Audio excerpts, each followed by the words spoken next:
বিসমিল্লাহির রহমানির রহিম। Hi guys, আসসালামু আলাইকুম। আশা করি সবাই ভালো আছেন। আজকে আমরা পিউরিসাল সিরাপ নিয়ে আলোচনা করব।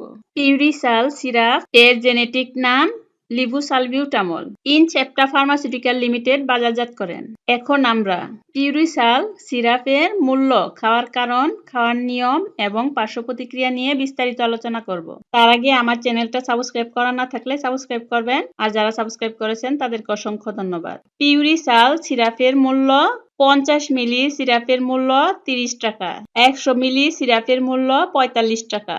খাওয়ার কারণ, যে সমস্যা হলে পিউরিসাল সিরাপটি বাচ্চাদের সেবন করাতে পারবেন। বয়স্করা যারা ট্যাবলেট বা ক্যাপসুল সেবন করতে পারে না তাদেরকেও পিউরিসাল সিরাপটি সেবন করাতে পারবেন। 6 বছরের উপরের বাচ্চাদের পিউরিসাল সিরাপটি সেবন করানো যায়। যে কোনো বাচ্চাদের পিউরিসাল সিরাপটি সেবন করানোর আগে ডাক্তারের সাথে পরামর্শ করে তারপর সেবন করাবেন।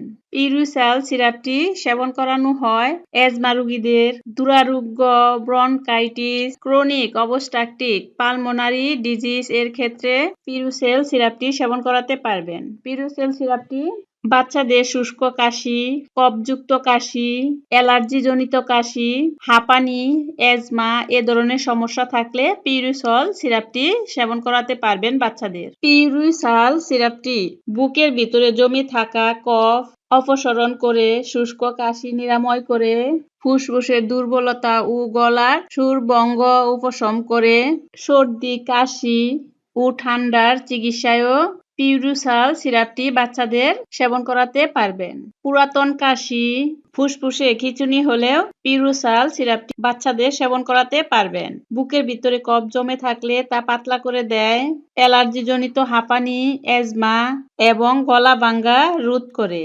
গলার সুরগুলি পরিষ্কার করে।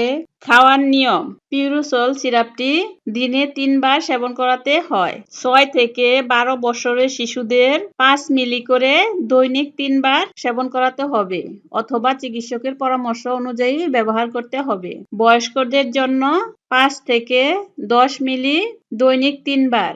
গর্ভবতী এবং স্তন্যদানকালে অবশ্যই ডাক্তারের পরামর্শ নিয়ে সেবন করবেন। পার্শ্ব প্রতিক্রিয়া, পিউরিসাল সিরাপটি সেবন করলে কিছু পার্শ্ব প্রতিক্রিয়া দেখা যায়। হাইপোক্যালসিয়াম, অনিয়মিত হৃদস্পন্দন, অস্থিপেশির সূক্ষ্ম কাঁপুনি এবং মাংসপেশির সংকুচন হতে পারে। এছাড়াও বমি ভাব হতে পারে, বমি হতে পারে, ইপিগ্যাস্ট্রিক ব্যথা এবং ডায়রিয়া হতে পারে। তবে সবার ক্ষেত্রে এই সমস্যাগুলো দেখা যায় না, কিছু ব্যক্তির ক্ষেত্রে দেখা যায়, তাই চিন্তা করার কোনো কারণ নাই। এখন আমার চ্যানেলটা সাবস্ক্রাইব করা না থাকলে সাবস্ক্রাইব করবেন, আর যারা সাবস্ক্রাইব করেছেন তাদেরকে অসংখ্য ধন্যবাদ। সবাই ভালো থাকবেন। আসসালামু আলাইকুম।